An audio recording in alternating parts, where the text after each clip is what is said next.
My name is Lumba Sianga. I'm the Executive Director of Women for Change, a gender-focused NGO, a non-government organization that works to build capacities of rural communities, especially women and girls, to achieve sustainable development.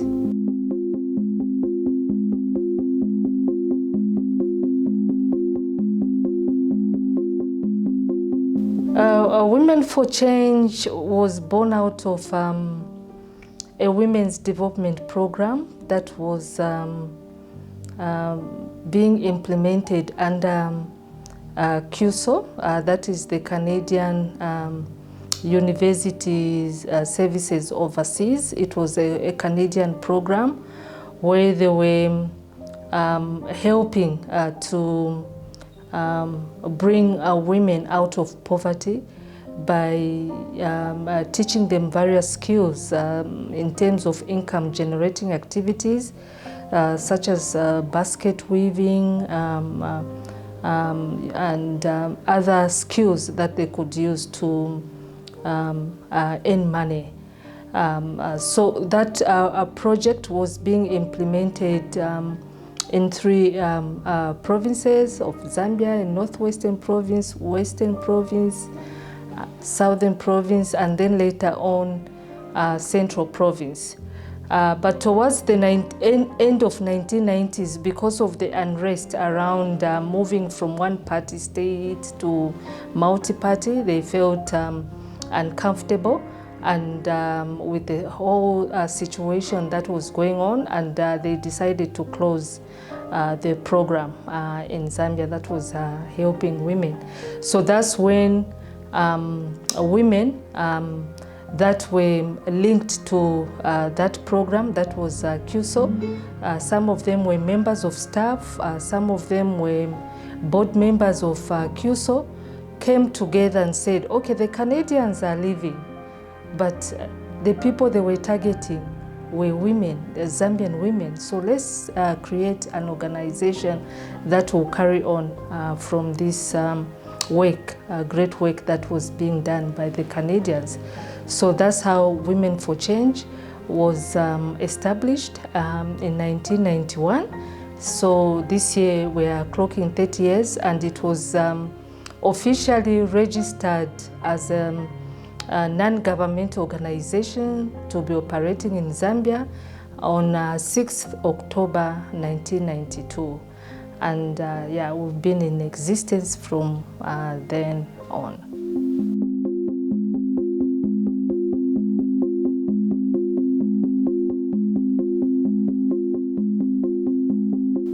Women for Change being a gender-focused organization, with gender you can situate yourself almost in all the sectors, because there are gender issues, for example, in health. When you look at maternal health, women are the majority.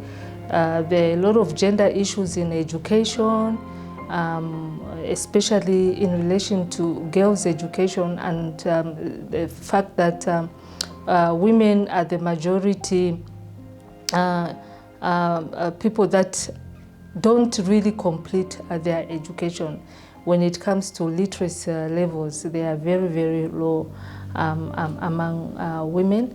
And if you look at agriculture, there are a lot of gender issues in agriculture, issues to do with just the livelihood of women, and also women's access and control over land, because you can't talk of agriculture without women owning land, because most of the land in Zambia is under the hands of men.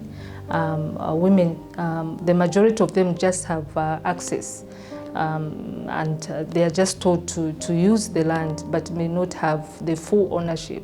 So in terms of the sectors, I can say Women for Change over the years has addressed almost all the key sectors. In terms of health, we are into sexual reproductive health rights of women, promoting the voice of women over their, their bodies, because culturally a woman does not have control even over your own body. Once you get married, culture detects that your body belongs to your husband. Your husband will have the final decision even on the number of children you're supposed to have. A woman will not have the voice, so she'll just keep on producing. But as Women for Change, we educate and sensitize both women and men on the importance, for example, of women's rights around issues to do with family planning and their reproductive health.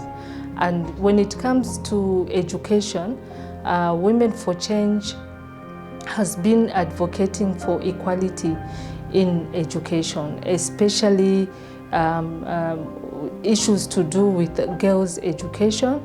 I think we have a very strong presence in the communities, encouraging women and men parents in general and girls to invest in girls' education and not allow a situation where girls drop out of school due to, for example, there's an issue of marrying off girls at a tender age before they proceed in terms of their education. Like you find 15-year-olds dropping out of school, opting to get married, or they are forced to get married. So as Women for Change, we've been on the ground sensitizing communities on the importance of girls' education and also on the implications, negative implications of child marriages. So we are both at community level and also in the schools, working with the schools, sensitizing teachers and training them in approaches that would help them to keep girls in school. And on top of that, we'd not just do mere talk in terms of sensitizations. We also of late have been providing scholarships, support, the actual support for the girls to remain in school.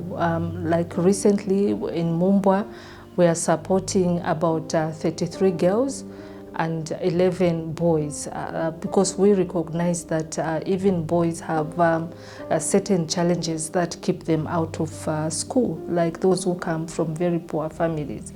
So we offer that support to the girls to remain in school, but also do a lot of community work. Further, we've also looked at women's land rights, especially in working with traditional leaders to ensure that land is also allocated to women in their own right. Because there have been instances where, for example, if a woman goes to seek land from a traditional leader, they will be asked, the first question they will be asked, are you married? But that question is never asked to the men. They'll just look at, oh, you are looking for land. But a woman is discriminated against, probably because she's married, or and she'll be denied access to land. So as Women for Change, we've been working with traditional leaders, training them and raising their awareness around issues to do with human rights and also women's rights, so that as women go to them seeking land, the traditional leaders are also aware of some of these issues that hinder women from accessing land.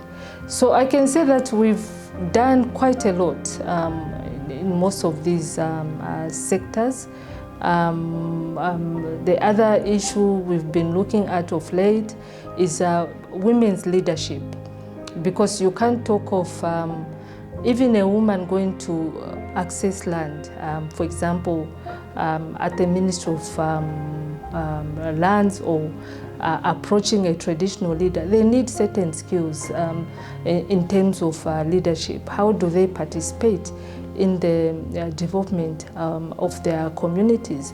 So as Women for Change, we've been training women in terms of them having leadership skills, so that they are able to, effectively participate and advocate for issues that affect them. I'm sure of late, there was a time when Women for Change used to be vocal and speaking out on issues affecting the poor, human rights abuses in various areas. But of late, having learned from certain approaches that we've done in the past, we changed the approach to focusing more on empowering the rural woman herself to be able to speak out. So as Women for Change, we don't really work with individuals. We encourage women to come together in groups, together with the men, and then we train them to be, good leaders and to be able to do their own advocacy.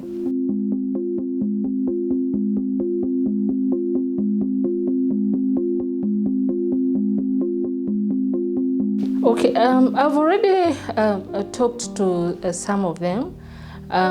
Our current strategic plan, which runs from 2018 to 2022, we said we're going to focus on building community resilience on climate change, so that women are prepared when it comes to issues to do with climate change. So with the support from the United Church of Canada, it's an organization that has been supporting Women for Change from way back 1994. They've been with Women for Change. So they usually support us in different programs. So this time around, they supported us to implement a small project that is in Mombwa and Kapirimposhi, where we've been sensitizing women when it comes to climate change, and for them to have skills in climate smart agriculture, so that you see the way it rained this year. There was too much rain, and suddenly now it's dry. So how do we prepare women in such instances, and how can they even harvest the water from the rain that was there? So we teach them and impart them with just basic skills on how to be prepared around issues to do with climate change. Where there is drought, what kind of crops can they plant? Should they be focusing on maize, which requires rain, or we sensitize them to say cassava actually does better during when it's a drought-resistant crop, or millet or sorghum, some of those crops that we have long abandoned. So we train women in those skills when it comes to climate smart agriculture, and that project is ongoing. We hope to ensure that at least there should be food security, even when the climate is bad. That particular year, they should be able to have enough food to eat and not completely run out of food. The other project that we are implementing is a big one. Women for Change, being a gender organization, we've always addressed issues that affect women's participation, such as gender-based violence. Currently, we have a big project in Luapula province, which is being implemented as a consortium of organizations. It's not just Women for Change, but under the umbrella of the Norwegian Church Aid, World Vision, BBC, that is BBC Media, Women for Change, FAWEZA, Caritas, being supported by the Catholic bishops. We are together addressing issues to do with sexual gender-based violence in Luapula province. So this is a project that has been running from 2020. It will go on up to 2023, and it's being supported with the funds from the European Union. So our role in that consortium as Women for Change is to work with traditional leaders. You know, most of these negative cultural practices that we have a bearing on gender-based violence, and traditional leaders, especially chiefs and village head persons, being the custodians of some of the cultural practices and also customs. So we bring them together so that they are also sensitized and are able to act on issues that affect women and also men when it comes to gender-based violence.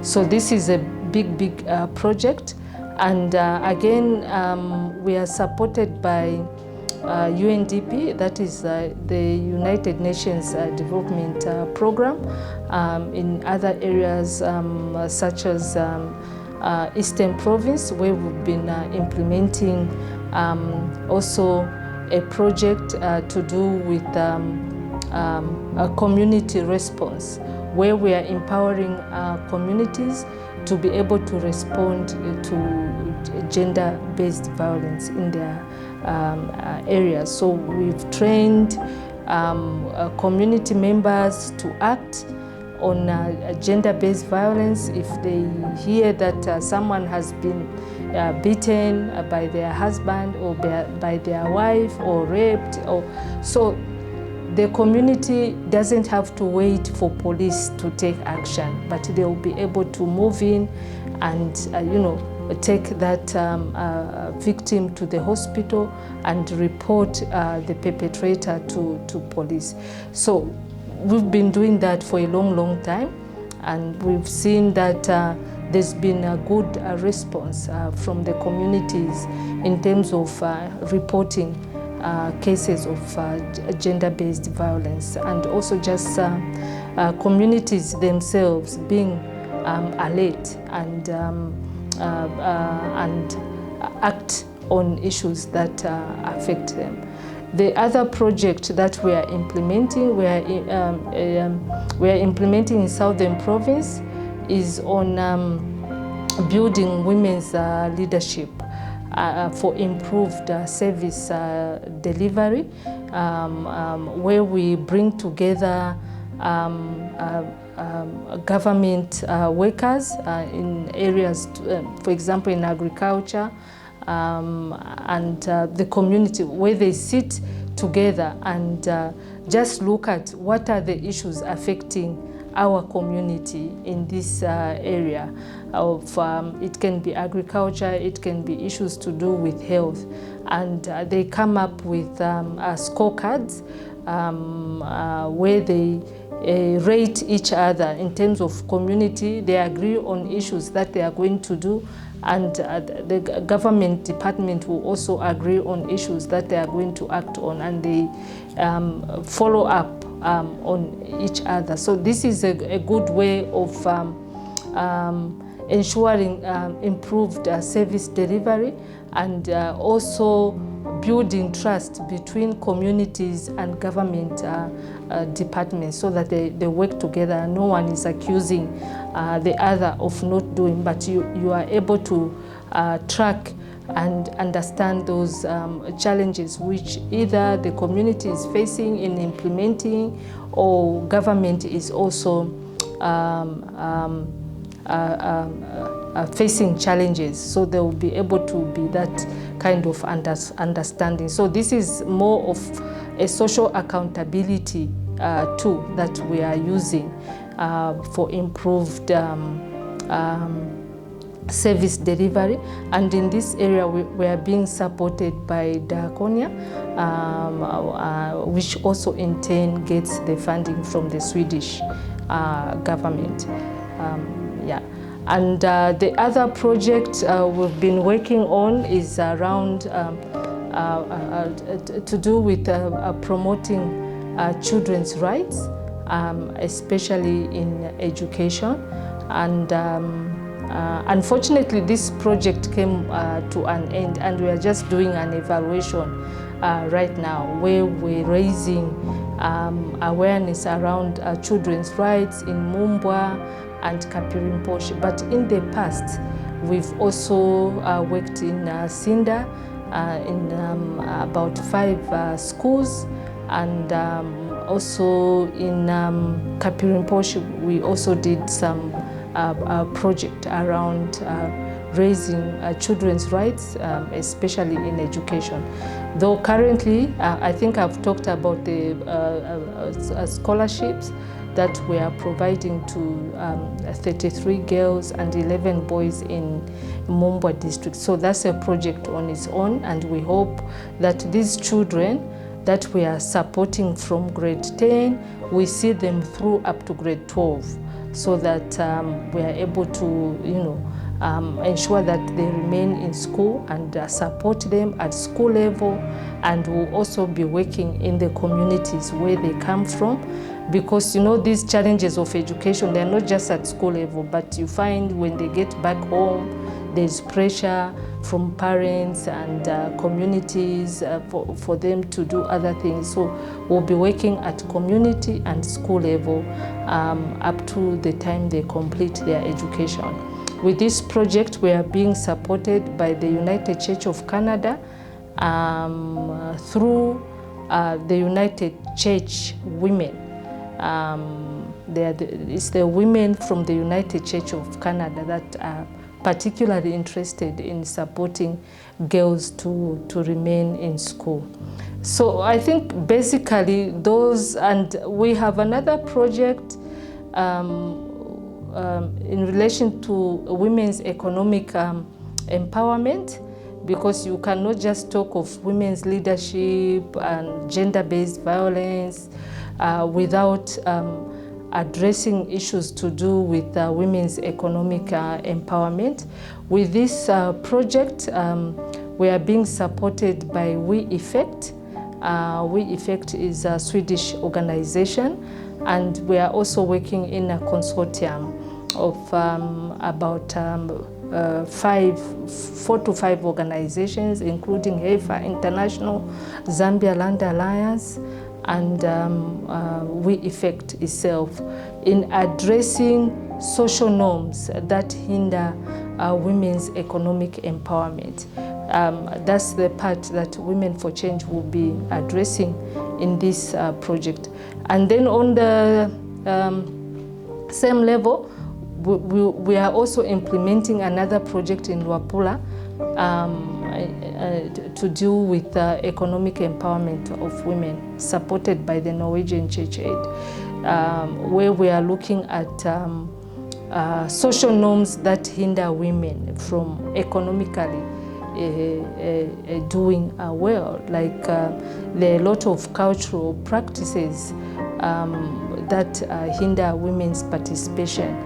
Such as issues to do with land, issues to do with even when it comes to agriculture, you have certain crops that have been branded as crops that are grown by women and for women, and therefore no much support goes towards that. But as Women for Change, we want communities to demystify such kind of cultural. There's nothing like this is a woman's crop. A crop is a crop, and women should have support when it comes to growing such kind of crops. So they should have access to fertilizer, they should have access to markets so that they are able to sell, you know, their crops at a profitable level, other than branding the crops as women's crops, and therefore, but you find the same crops when they are grown in other regions, they become marketable. For example, groundnuts in Southern Province or Western Province were just known to be crops that are grown by women, and no much support is given.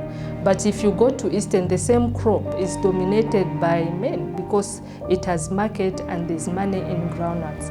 So we just want to like demystify some of those practices so that women are able to, you know, to be economically empowered. And also, women face quite a number of challenges when it comes to economic empowerment. You have to look at issues of access to finance, access to land, access to markets. You look at the value chain of some of these crops and address those barriers that women face. And when you get home, women are the ones that mostly deal with reproductive work, like work at home. You know, for example, Women for Change works in a rural area where women are mostly farmers. They go to their farm or to their garden early in the morning together with the husband. They come back. The husband will just sit and wait to be served. The woman will be the one to go and fetch water. She'll be the one to come and, you know, give him water to bath and prepare food. So she will have a lot more of activities to do. And afterwards, again, they have to get back to the field. And at times, she will also have her own field where she will need to, you know, to cultivate. Where does she get the energy from? She's been working from 6 in the morning until she goes to bed. And even when they go to bed, there are other things that happen and they have to wake up early in the morning. So we address most of those issues together with them. Partners, together with the husband and the men, so that they understand some of the challenges why women may not do very well when it comes to business. For the men, they'll just focus on their business. If it's farming, they have all the time to just do farming. But a woman has to attend to work at home and also work in the community. When there are funerals, who's there? It is the women. So where are they going to find time to be more productive? This time can only be found if there's shared responsibilities.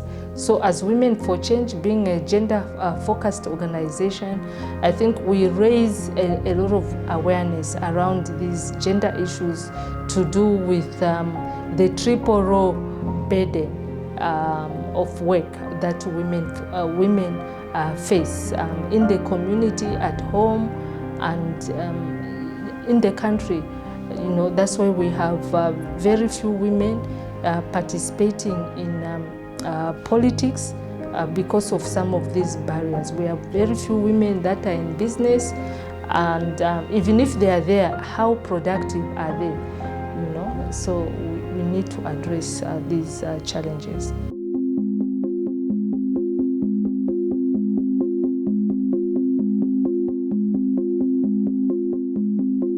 Yeah, the fact that this year Women for Change will be turning 30 years, I think it has not been an easy journey. We've seen over the years donor funding going down.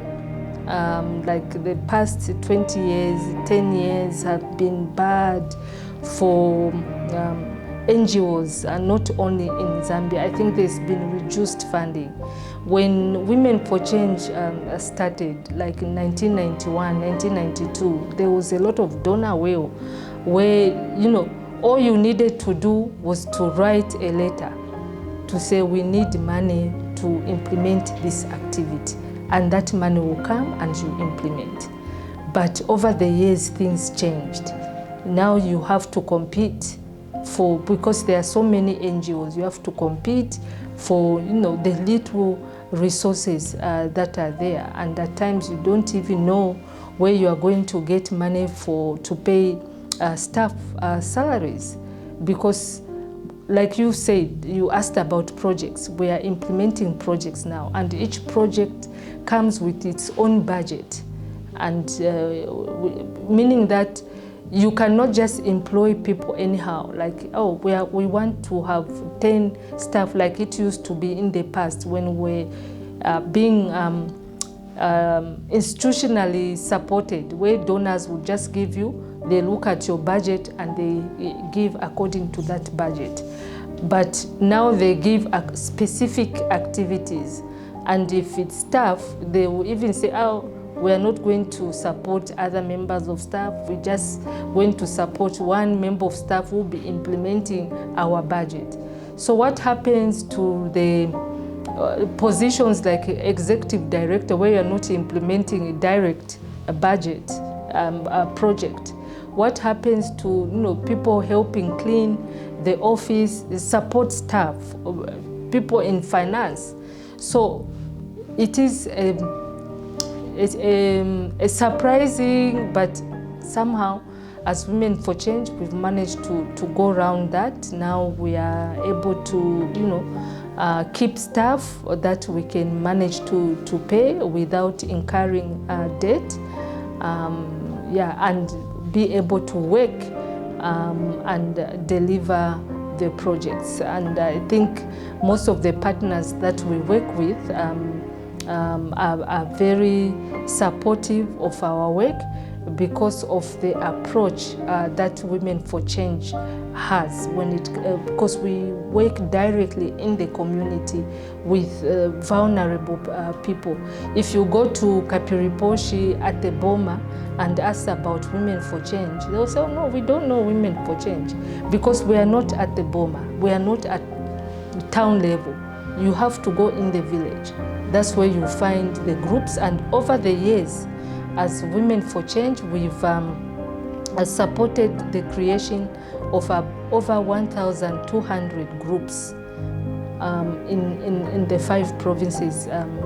Let's say now 6 provinces where we've been working. And these groups, some of them are still active, and some have formed area associations which are bigger than the groups, like 10 groups come together, 10 groups comprising of about 30 members come together and form area associations.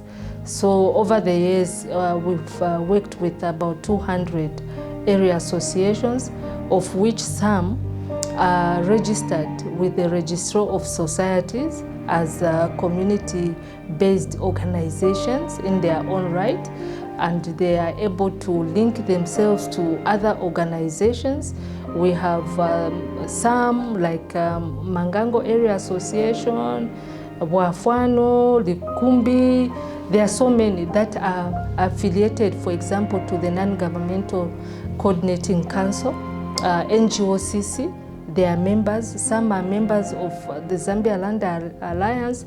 Some are members of the Civil Society for Poverty Reduction in their own right. So as Women for Change, I think we are very proud of this achievement, that we've seen communities mobilize and organize themselves to act on issues that affect them, so that even because in some of these areas, Women for Change is no longer active, but the groups that we facilitated to be established are still there. They are still active. They are doing what Women for Change is supposed to be doing in those areas. They've continued. So for us, it's a plus. And that's what Women for Change is all about, is to ensure that whatever we do remains sustainable, and people continue to work. Even if Women for Change is closed today, those area associations will remain working in those districts in Mumbwa, Kaoma, Kapirimposhi, Mazabuka, Choma, Sinazongwe, Petauke. They are still there and they are working. So for us, it's a plus.